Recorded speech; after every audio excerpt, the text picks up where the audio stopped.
Welcome everyone to the CME series on the lysosomal disorders. This is the second presentation for this year, and we're delighted to have Dr. Neil Weinreb. Before I do the introduction, who needs actually no introduction for this field, I will just briefly summarize the cell biology of the lysosomal proteins and how we ended up actually designing the treatments. So in 1974, Dr. Dudu, a Belgian scientist, and his associates received the Nobel Prize for description of the lysosome. To exact that, their observation was cells released an enzyme called acid phosphatase in a much larger amounts when they were repeatedly frozen and thawed before centrifugation. So they described this very important organelle, and in the same publication, actually, that is the proposed therapy option was proposed, which is the replacement of the missing enzymes, if that is the case. So when we look at the lysosomal protein or lysosomal proteins in general, they are mostly enzymes. They are found in the lysosomal membrane, and they have quite long half-lives, about 72 hours or more, which makes them vulnerable to the events in the cellular mirror, including misfolding and degradation. So a lysosomal enzyme obviously gets synthesized in the ER and needs to reach the lysosome. Any mutation that renders the lysosomal enzyme either actually degradation or not reaching to the lysosome actually will cause either a real or functional deficiency of this protein. So multiple other molecules in the cell, such as the ER chaperone families, actually have significant contribution to the folding of a lysosomal protein. And after the proteins are synthesized, they need to be targeted to the lysosome, which is one of the most crucial steps. And as Dr. Weinreb will talk about enzyme replacement therapies, this was the seminal step to understand the enzyme replacement therapy as the initial attempts about the understanding of the role of mannose receptor and mannose-6 receptor mediated pathway. The initial enzyme preparations actually then ended up in the liver Kupffer enzymes until the mannose residues were introduced as the recognition events. So obviously that we discussed the disease-causing mutation, which can be actually subject to the cellular events, and then either there is a functional or a actually real deficiency. So basically, when there is loss of function, we can talk about replacement therapy, and when there is the substrate formation and deposition, you can address this with other small molecules such as SRT, which is also enzyme enhancement therapies, aka chaperone therapies. Still, there is complex cellular pathology, and there are diseases have a vast varying phenotypic heterogeneity, even within the same genotype. There are problems delivery to all systems. CNS is a major organ that is actually resistant to the ERT or even the other small molecule therapies. And obviously, when we're looking at the complication phase of all these disorders, there is the inflammatory component.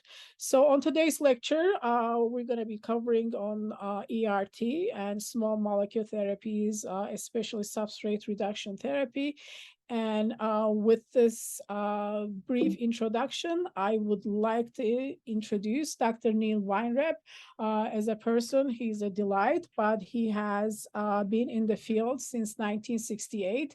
Actually, he's the first author on the paper that describes the location of the sphingolipid the enzymes that break down sphingolipids on the lysosomal membrane. He has been a fellow with Dr. Roscoe Brady, where after which that he moved to Mount Sinai, and after a few years he had been at the University of Miami.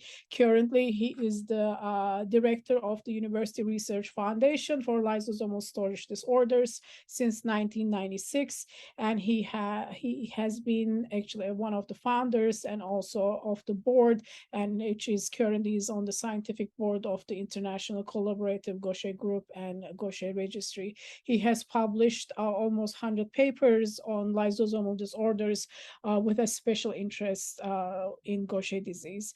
Neil, it's my delight to have you as a speaker today.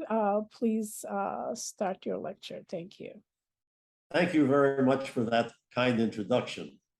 Today I'm going to discuss lysosomal storage diseases in terms of an update on both enzyme replacement therapy and substrate restriction therapy for a number of these interesting disorders.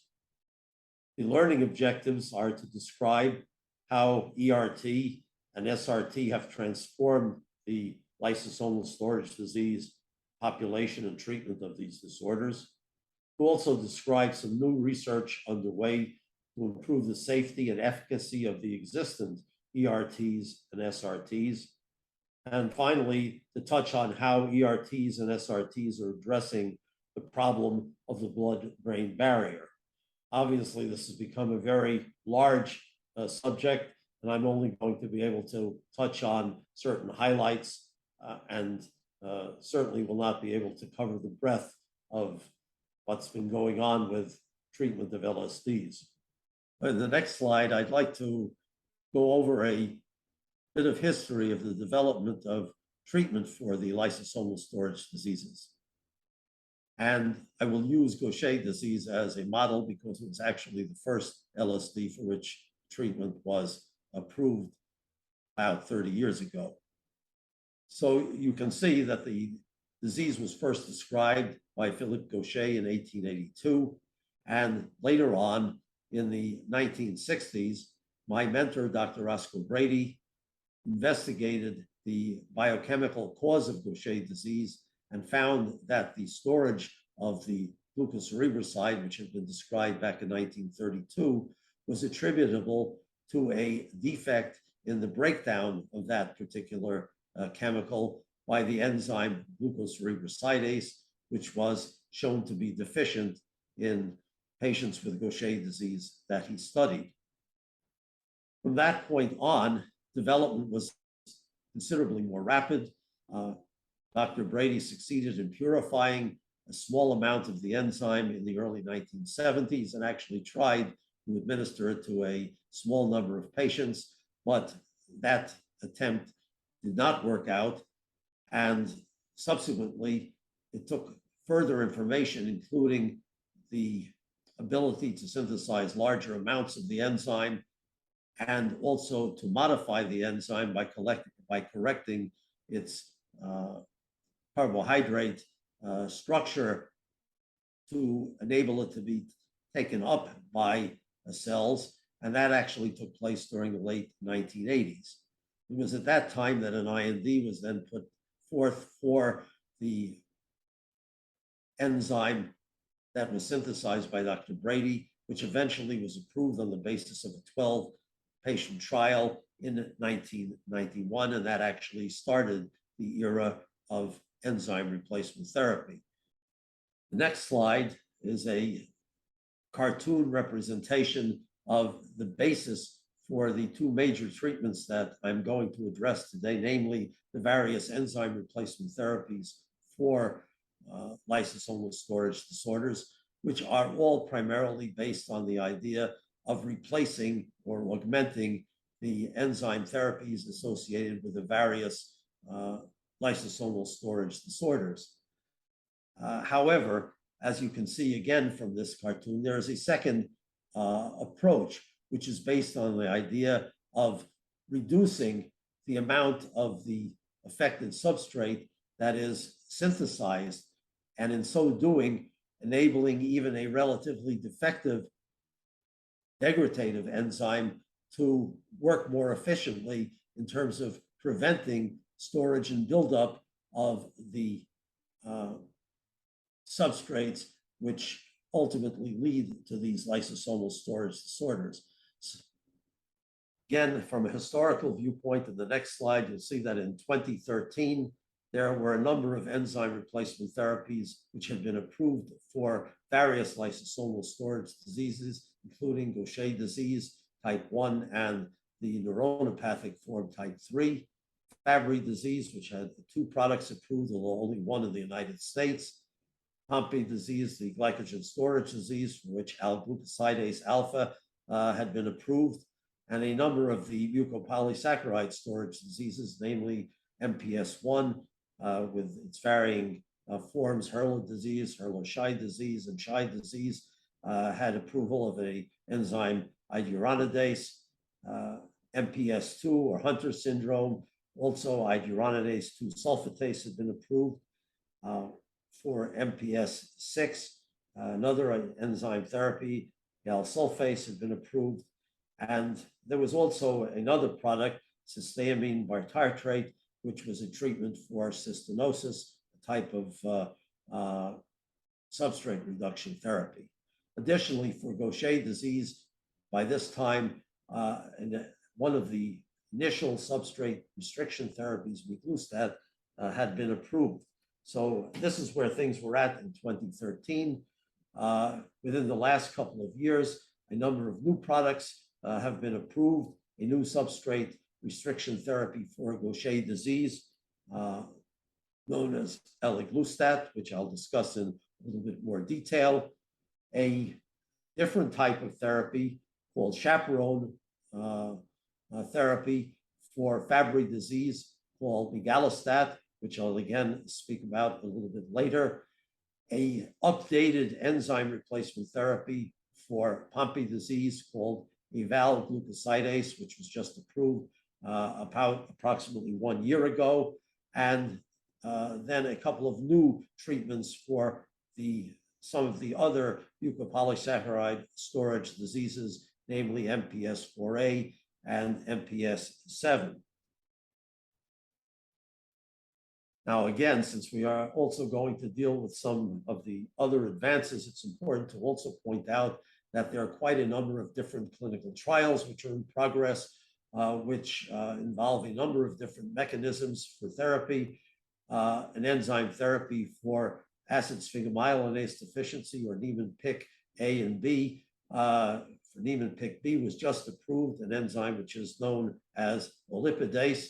And this was actually just something that took place a couple of weeks ago on the basis of trials, even though this enzyme has been studied for a long time. And you'll notice that many of the current treatments have also switched to the arena of possible gene replacement therapy or gene correction therapy, which is not a subject that I'm going to deal with today.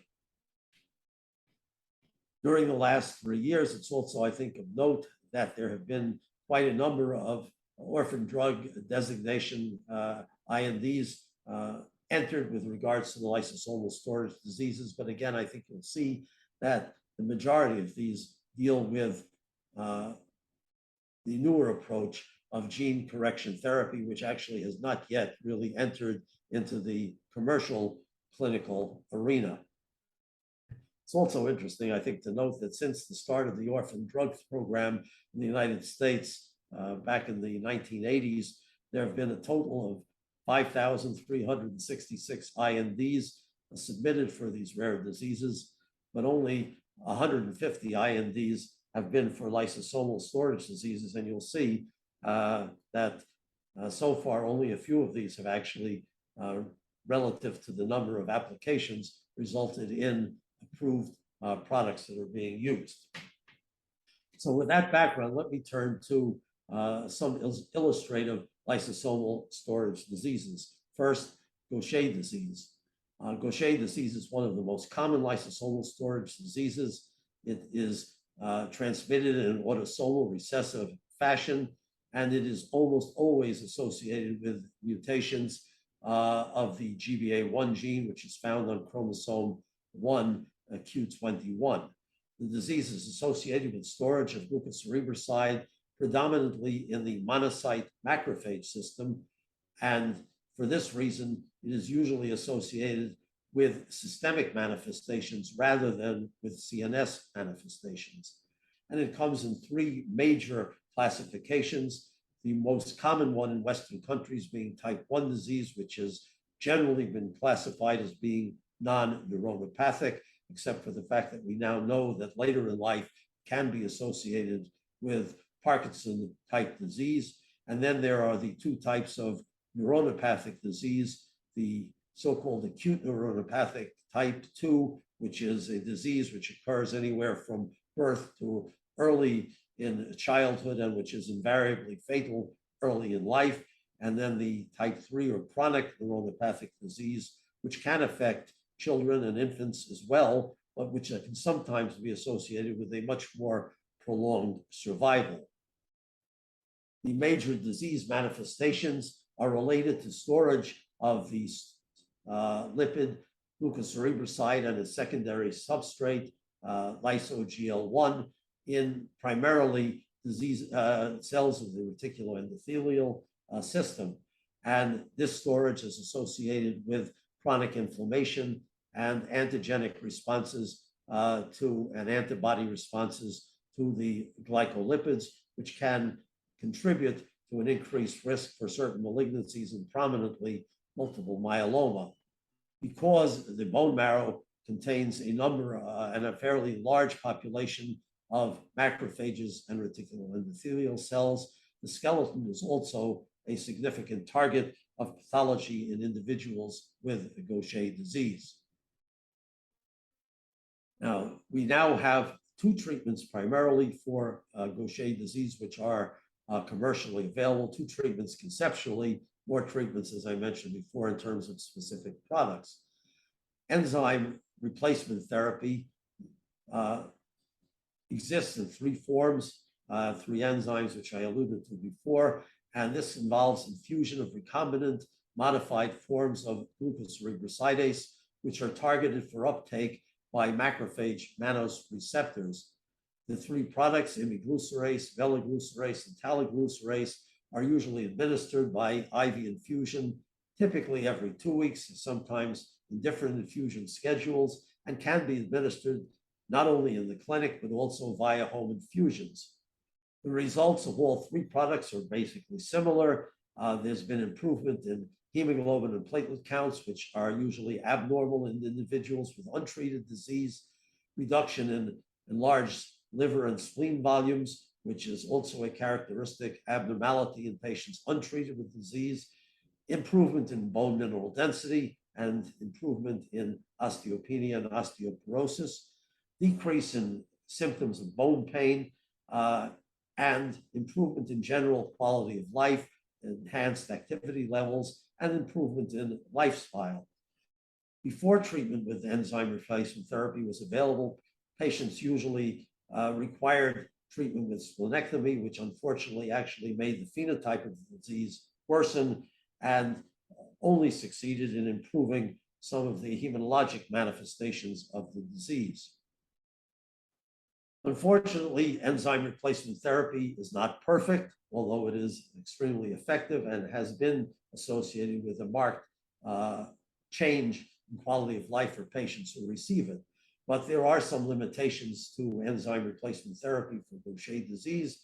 Because the treatment is invasive, it can sometimes become inconvenient or difficult to administer if venous access is poor. Unfortunately, because the enzyme is a large molecule and can't traverse the blood-brain barrier successfully, the treatment has not been effective for the neuronopathic forms of Gaucher disease. It also has not been clearly shown to prevent the emergence of the Parkinsonism that can occur in later life in individuals with type 1 Gaucher disease.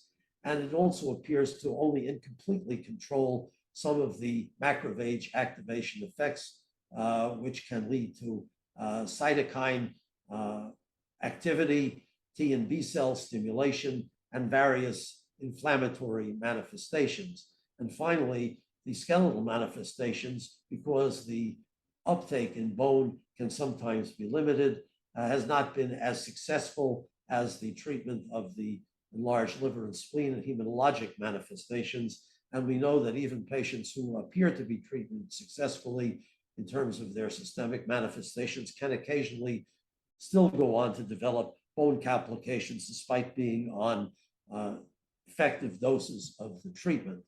In this next slide, you'll note that in individuals who are normal, almost all of enzyme which was administered during clinical trials was taken up in the liver and in the spleen. In individuals with Gaucher disease, again, most of the uptake of the administered enzyme does take place within the liver and spleen, and only relatively smaller amounts within the bone and within the bone marrow, which probably explains why enzyme treatment has not been 100% successful.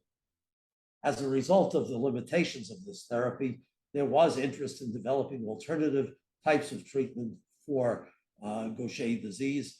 As I indicated before, substrate restriction therapy through inhibition of the glucosylceramide synthase enzyme, which is responsible for production of the ultimate storage product, has been investigated. The earliest product, miglustat, has largely been replaced by a newly approved drug, which was approved by the FDA in the United States in 2014, a product known as eliglustat. Eliglustat is a small molecule, so consequently it is not limited in its activity to uptake within monocytes and macrophages, and it may therefore be active in other cell types which can be affected in Gaucher disease. Studies have suggested, and I'll go over a few of the studies in a little bit more detail, that its efficacy seems to be roughly comparable and certainly not inferior to enzyme replacement therapy. It has a pretty good safety profile. Most of the safety and adverse reactions have largely been confined to episodes of dyspepsia, which can be controlled with various antacid medications when apropos. The aspect of eliglustat, which is somewhat unique, is that as a small molecule, it is metabolized primarily by liver synthesized cytochrome P450 enzymes, and most specifically CYP2D6, and consequently its dosing is dependent on the degree of activity of those enzymes and the genotype for CYP2D6, which determines whether somebody is a normal metabolizer of the drug or may be a poor metabolizer, in which case for a given dose, there is a possibility that one could have a higher blood level leading to potential toxicity. And conversely, patients who are ultra-rapid metabolizers don't achieve therapeutic blood levels. So in order to administer this drug successfully, one has to test the target patient for the CYP2D6 genotype, and that will determine whether the drug is appropriate and in what dosage it can be taken. Now, unfortunately, even though this is a small molecule, eliglustat does not remain within the CNS. It's extruded from the CNS by PGP drug transporter, and therefore it is also unfortunately not an answer for treating individuals with neuronopathic Gaucher disease. In contrast to the enzyme replacement therapy for Gaucher disease, which was approved with relatively small patient study populations, and that was true for not only the original enzyme, alglucerase, but also for the various recombinant enzymes, which are now the approved drugs. Eliglustat actually was treated and was investigated in a very large series of clinical trials, which involved treating both treatment-naive patients as well as switching patients from enzyme replacement therapy to the eliglustat. And some of the general findings revealed that in treatment-naive patients, there was a rapid and significant decrease in the size of liver and spleen, improvement in hematologic parameters, specifically in terms of thrombocytopenia and anemia, achievement of various other therapeutic goals, and improvement in bone parameters. And in patients who were switched from enzyme replacement therapy to eliglustat and who were studied in various larger trials of switch patients, there was maintenance of visceral and hematologic values, as well as maintenance and even some continued improvement in bone parameters. Just illustratively, in the 2 trials that were conducted in treatment-naive patients, there was noted to be a somewhat more rapid and perhaps even a more extensive improvement in bone mineral density than had previously been observed in patients treated with enzyme replacement therapy. And in terms of certain biochemical markers, which have been correlated with the severity and persistence of bone disease, in this particular slide illustrating macrophage inflammatory protein 1 beta, you'll notice that for treatment-naive patients, there was rather impressive normalization of the biomarker, and in patients who were switched from enzyme replacement therapy and who had had improvement in the biomarkers on that, there was maintenance of biomarker stability within the normal range. In the real world, eliglustat is also proven to be as successful as in the clinical trials. And in this study, which came from a single center at Yale, it was observed that after 2 years of eliglustat, the treatment-naive patients had clinically meaningful and statistically significant improvements, and the switch patients remained stable with respect to hemoglobin, platelets, spleen, and liver size. And in fact, although the data was somewhat limited, there was actually some evidence suggesting that biomarkers which had improved on enzyme replacement therapy may have improved even further after patients were switched to eliglustat therapy.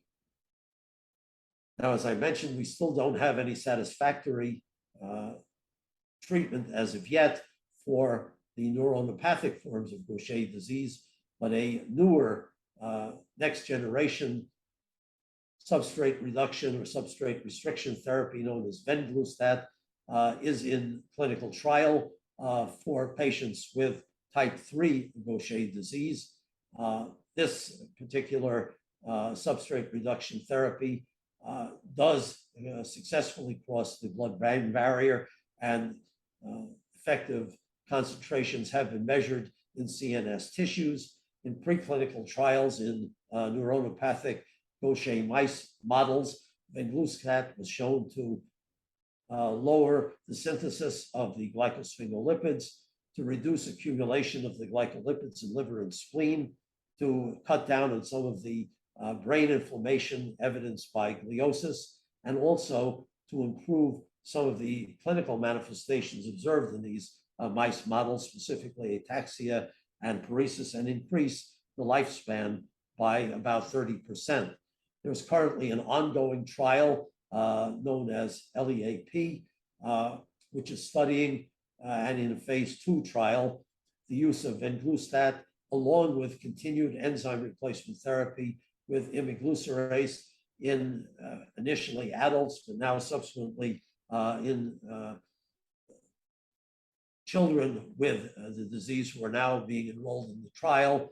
I don't have any recent results to show, but at a meeting in 2020, some early results in some of the adult patients were presented, which indicated that there was a decrease in one of the important secondary substrates, which is believed to be pathogenic, lysogel-1, in individuals, both in plasma as well as in the CSF.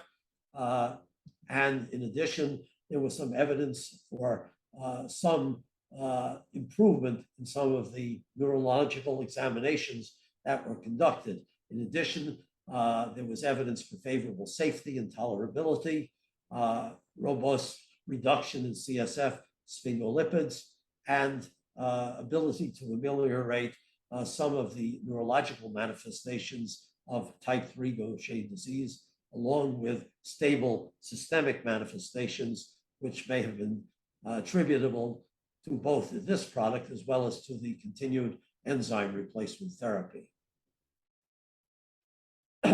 So continuing, however, with the idea that enzyme treatment has not perhaps exhausted its potential in Gaucher disease, I'd like to show in the next slide some recent evidence published with regards to a modification of enzyme therapy, whereas instead of the free enzyme being administered, the enzyme is actually enclosed within nanovesicles and infused for treatment of Gaucher disease.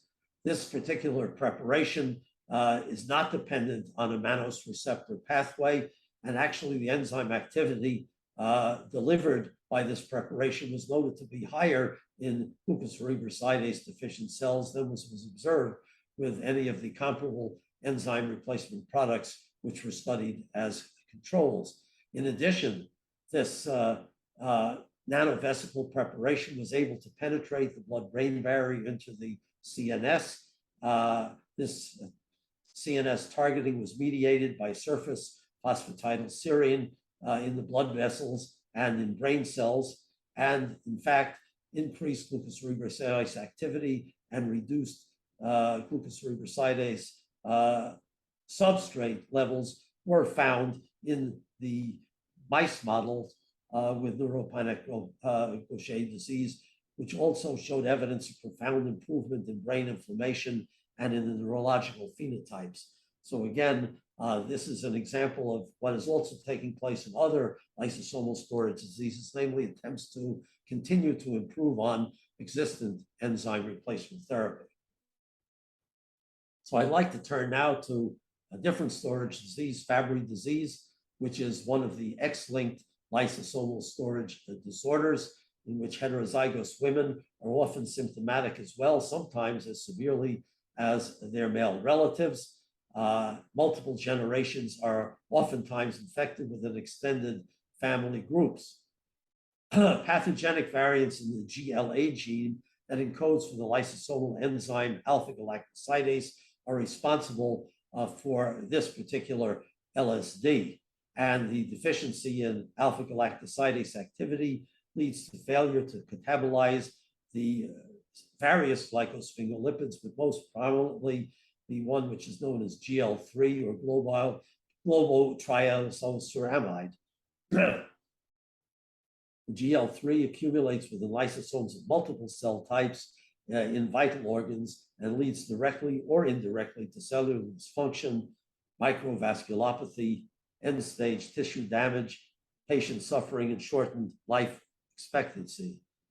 In the classic phenotype, which is associated with a number of different GLA mutations, patients suffer from multisystemic involvement, including manifestations such as paresthesias within the arms and legs, neuropathic pain, certain crises which can be associated with marked exacerbation of pain, as well as febrile episodes of crises associated with abdominal pain, episodic diarrhea, nausea, vomiting, and weight loss. Patients with the classic manifestations often develop skin lesions known as angiokeratomas and can have problems with sweating, heat intolerance, corneal opacities, as well as hearing loss. And the life-shortening complications include renal failure, cardiac complications, and episodes of strokes or white matter deterioration within the brain. Additional manifestations include chronic fatigue, oftentimes growth retardation, delayed puberty, impaired fertility, changes in the joints and bones, osteopenia, chronic bronchitis, and ultimately impaired social functioning associated with depression and decreased quality of life. Enzyme replacement therapy exists in two forms. In the United States, egalsidase beta, otherwise known as Fabrazyme, has been approved. In other parts of the world, egalsidase beta and a second product, egalsidase alpha, are used as well. Both products seem to be basically similar. The one major difference seems to be that the egalsidase alpha is usually prescribed in a dose 1/5 that in terms of milligrams per kilogram than is usually prescribed for egalsidase beta. But why that enzyme should be more effective in a lower dose continues to be somewhat unclear. The therapeutic responses are similar for both enzyme products, despite the different dose levels.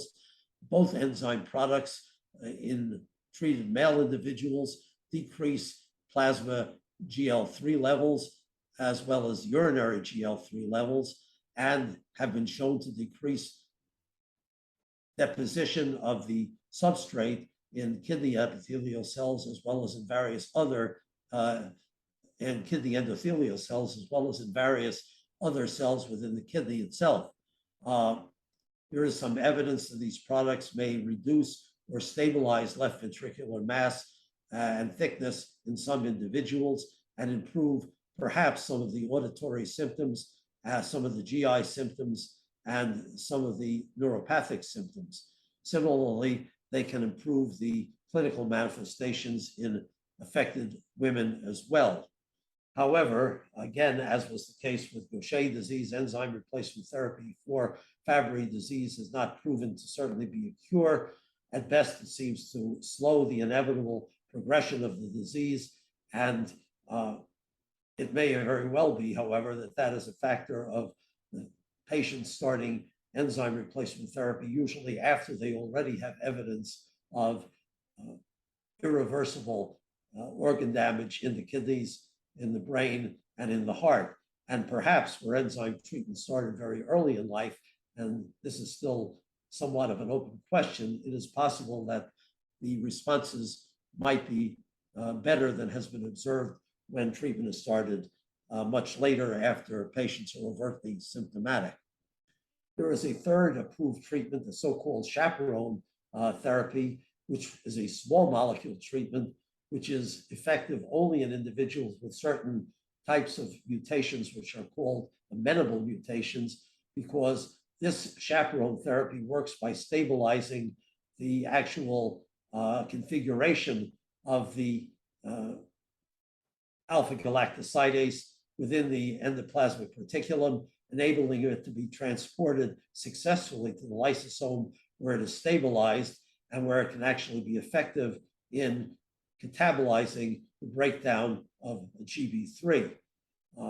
In studies, the migalastat product has been shown to be effective for patients with these amenable mutations, but again, it is not totally clear that even though it will retard progression of the disease, it may not prevent and totally stabilize and prevent patients from still developing end-stage renal disease as well as cardiac disease.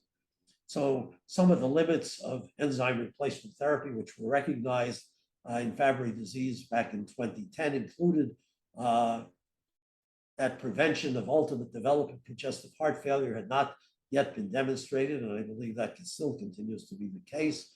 There was little evidence of benefit regarding cardiac arrhythmias, which led to complications in individuals with Fabry disease. No effect on prevention of ischemic stroke. And unfortunately, unlike Gaucher disease, patients with Fabry disease frequently develop cross-reacting antibodies to the various ERT products, which probably altered tissue distribution and may have limited the response to both egalsidase alpha as well as egalsidase beta. In terms of newer developments, there currently is study of a substrate restriction therapy known as lucerastat, which is a also inhibitor of glucosylceramide synthase. The reason this product may be effective in Fabry disease is because ultimately, by preventing the first step in the synthesis of the glycosphingolipids, it's hoped that there would be limitation of the amount of the later synthesized lactosylceramide and globotriacylceramide GB3 product, and in that way, again, allow the effective enzymes in Fabry disease to work more effectively, provided that the substrate amount was limited. In some of the early trial results that were reported back in 2020, there was just some very early data suggesting that the product did not have any relevant safety abnormalities. In reports from the 6-month randomized placebo-controlled trial, there was actually very little reported in the way of endpoints in the patients treated. And at this particular point, I must confess, I have not seen much further in the way of information beyond the 6-month trial period, at which point there had been some reduction in the pain scores measured with the brief pain inventory tool, as well as some decrease in abdominal pain score as well, and some decrease in plasma GB3, lyso-GB3, and some stabilization in renal function. But beyond this report, as I say, so far, I have not seen any published follow-up since that period of time.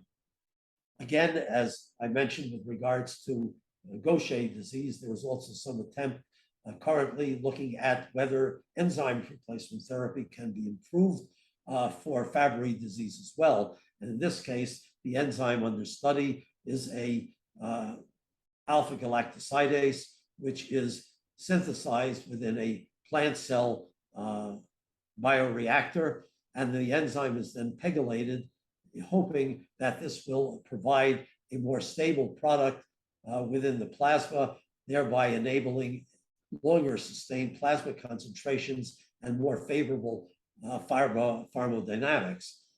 In reports of the current study, which have been published to date, recently in the Journal of Inherited Metabolic Diseases, there was some evidence suggesting that the pharmacodynamics were indeed improved at various dose levels, and there was evidence for decrease in substrate deposition within the kidney peritubular capillaries following the 6 months of therapy with this enzyme product, which, as you can see, was a stable dimer with the use of the pegylation. Recently, it was also demonstrated that the pegylated product was able to lower affinity for potentially cross-reacting anti-drug antibodies, which existed in patients who have already been treated with the standard enzyme replacement therapies.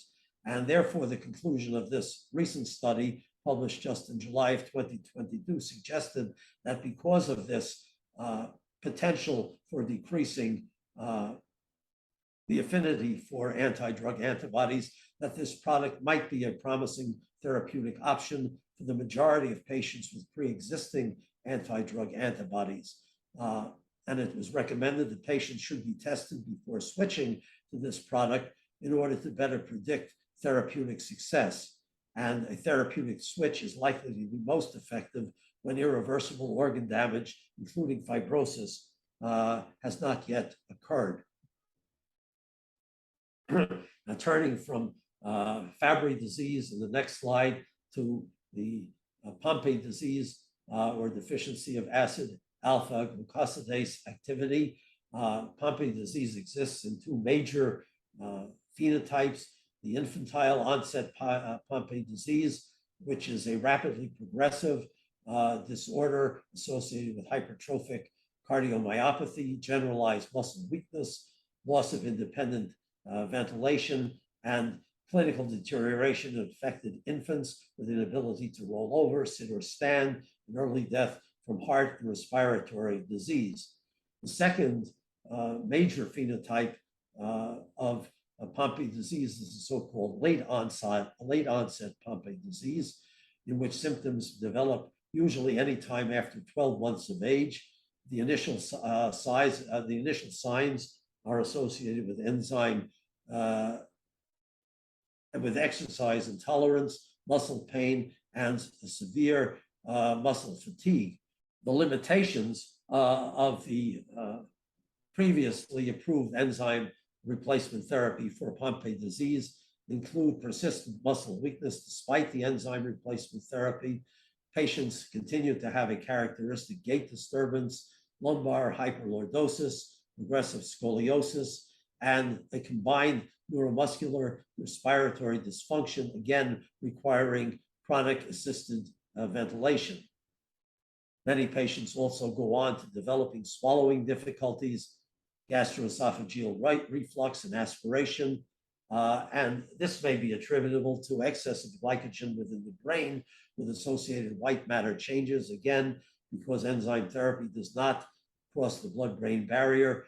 These later effects proceed despite some of the limited successes associated with enzyme therapy in terms of the skeletal muscle defects associated with the disease. In addition, some of these patients also show inefficient glycogen clearance in smooth muscle, and they may, as a result, have a secondary decline in walking ability, muscle strength, and pulmonary function. There also, after initiation of ERT, seems to be no correlation between symptom severity and muscle damage, and muscle biopsies often show piles of autophagic debris and undigested glycogen in the muscle fibers, preventing contraction of the muscle fibers, and this appears not to improve with enzyme therapy as well. So as a result of the unmet needs of the previous enzyme replacement therapy, a second generation therapy was approved in 2021, known as aval-glucosidase alpha for patients with late onset Pompe disease. This enzyme has actually been modified and designed for increased cellular uptake and improved glycogen clearance. In the initial trials, which led to approval of the product, 24 patients were enrolled, 10 of whom were naive, and 14 of whom had been switched from the previous myozyme, lumazyme enzyme therapy. Of these 24 patients, 17 have continued on the aval-glucosidase product long-term, and data has now been reported up to 6.5 years of starting that therapy. During this period of time, there were no deaths reported in the treatment patients, and similarly, there were no treatment-related life-threatening serious adverse events. 18 participants did develop anti-drug antibodies, but apparently these did not have any significant impact on the clinical outcomes, and none were anaphylactic antibodies, namely IgE antibodies. In terms of the outcomes, with regards to forced vital capacity measurements in the naive patients, there continued to be some slight deterioration over time, which also was noted in switch patients. The 6-minute walk time was stable for most patients, although again, some slow deterioration continued to be noted. In patients who were younger than age 45 years of age, however, improvements in the 6-minute walk time distances were actually improved in most patients who had been enrolled in both the naive and within the switch groups. A recent editorial which accompanied the report suggests that it's not yet proven that the new enzyme will indeed hold up over time in terms of greater efficacy versus the earlier product, but at least there is perhaps some hope that that will be the case, and further study definitely is required. Next slide. With regards to mucopolysaccharidosis and enzyme replacement therapy, despite the fact that the various mucopolysaccharidoses are different in terms of both their biochemistry and to some extent in some of their manifestations, the results with enzyme replacement therapy are actually pretty similar for the various MPS syndromes. A clear therapeutic effect for those which are currently available have been seen only for a few outcomes, namely decrease in glycosaminoglycan concentrations and in organomegaly, but this may be of somewhat limited clinical significance. There has been some observation of clinically important reductions in left ventricular mass index and in the hypertrophy of the septum and improved cardiac ejection fractions. Also, there have been some reports of decreased cardiac valvular thickness, particularly when ERT is started very early in life, fewer episodes of obstructive sleep apnea, and generally sustained improvements in tests of endurance. However, there are continued areas of less successful response and unmet need, namely corneal clouding and hearing loss seems not to be improved with ERT, macroglossia and adenotonsillar enlargement also not improving. Deformities of the trachea, bronchi, and blood vessels seem to persist. Growth in skeletal involvement may possibly be favorably impacted with early treatment, but may not be averted when started later. There is also some evidence for possible inhibitory effects of anti-ERT antibodies, where improved joint range of motion has been observed. This seems largely to have been confined to the shoulders and not to the shoulders and not to other large joints. And there is little evidence for successful addressing of CNS manifestations, but there is starting to be some ongoing interest in looking at possible combination treatment regimes for better outcomes in the future.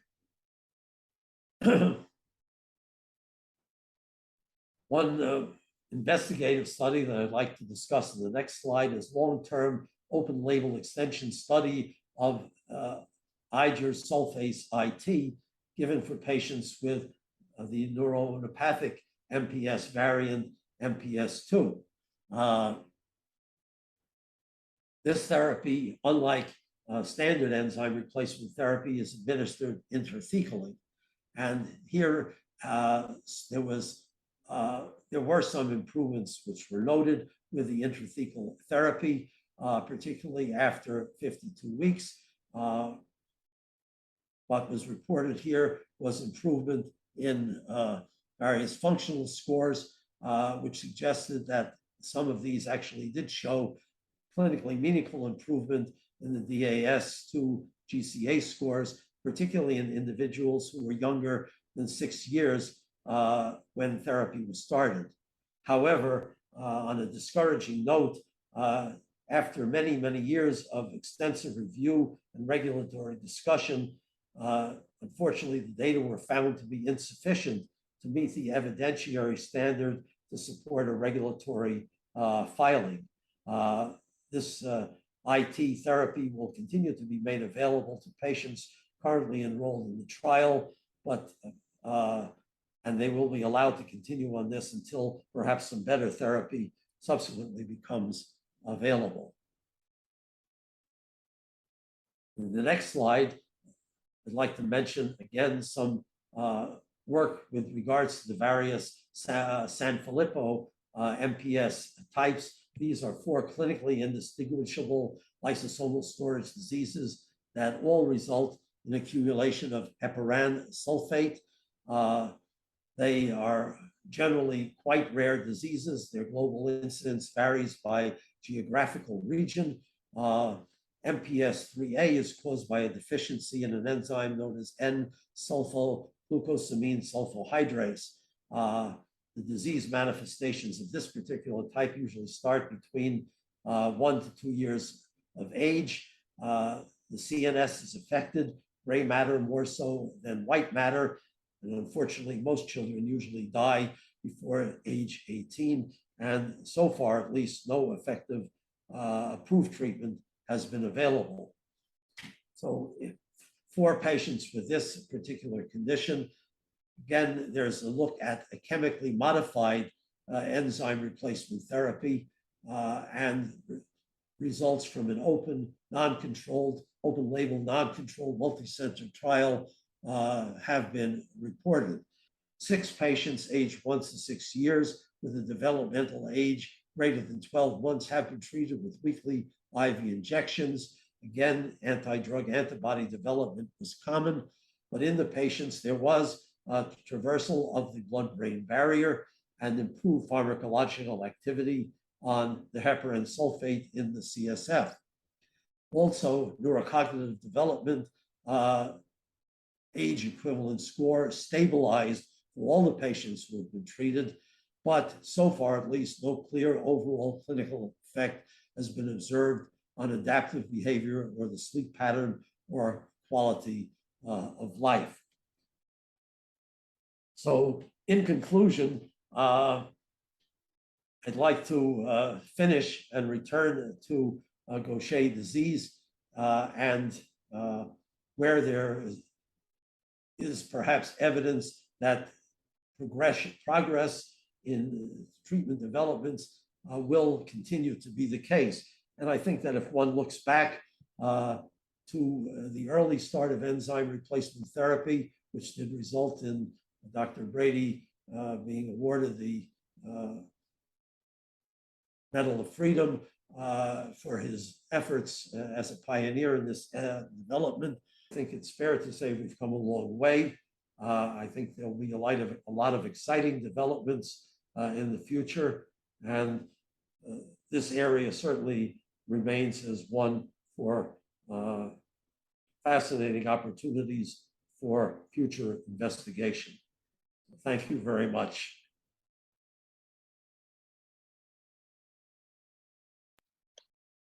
Thank you to Dr. Weinreb, Neil. That was a fascinating talk, very detailed.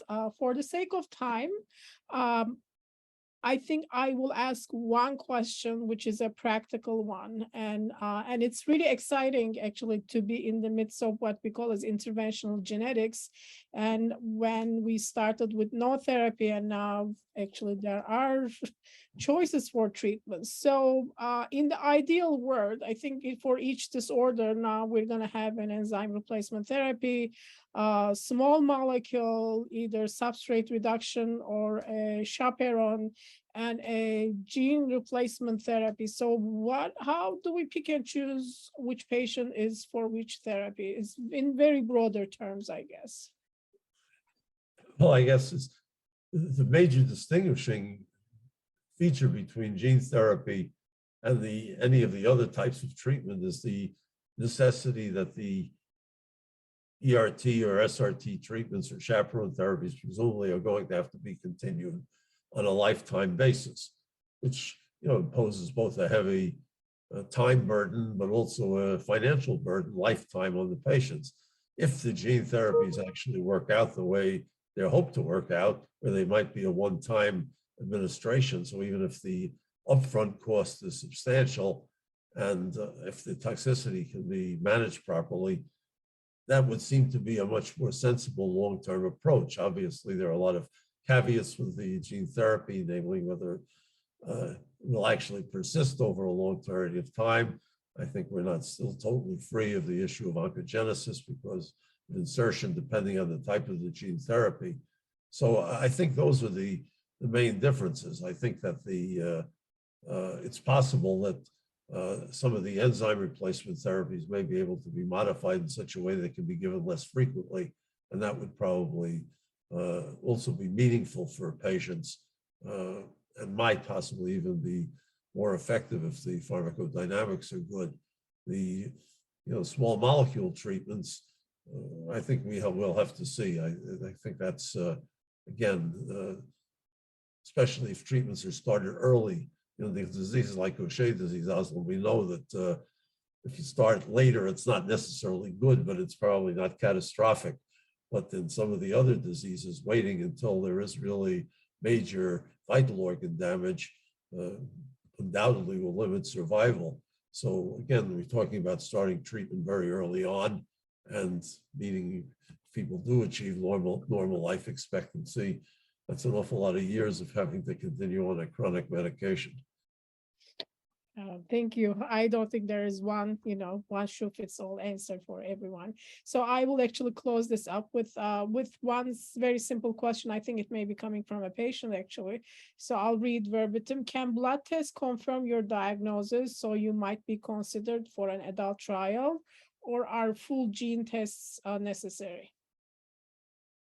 For most of the diagnoses, enzyme assays and measurements of enzyme activity still seem to be the most reliable way of making the diagnosis. The gene analysis is very important, for example, in some of the X-linked disorders where women are involved and where the enzyme levels may not be reflective. And of course, they're also important in terms of possibly trying to define the severity and certain other aspects, but the actual diagnosis can be made most of the time with enzyme assays. And more they're starting to become doable using just like blood, which is put on a filter paper, so to speak, as a dried blood spot, so that you don't actually have to go to a laboratory. You could theoretically just do the card yourself and submit it. Again, that's not simple in all cases, but I think it's again direction that's we're moving in, which will be important in terms of screening for these diseases. Yeah, actually, that as I usually actually required to remind either the students or the insurance companies the definition of the enzymatic deficiencies such as Gaucher disease is the deficiency of glucocerebrosidase. This is the original deficiency. Okay, obviously that is we confirm this diagnosis with molecular testing, especially with the clinical trials are concerned. Actually now it is almost standard to confirm the diagnosis with a molecular diagnosis.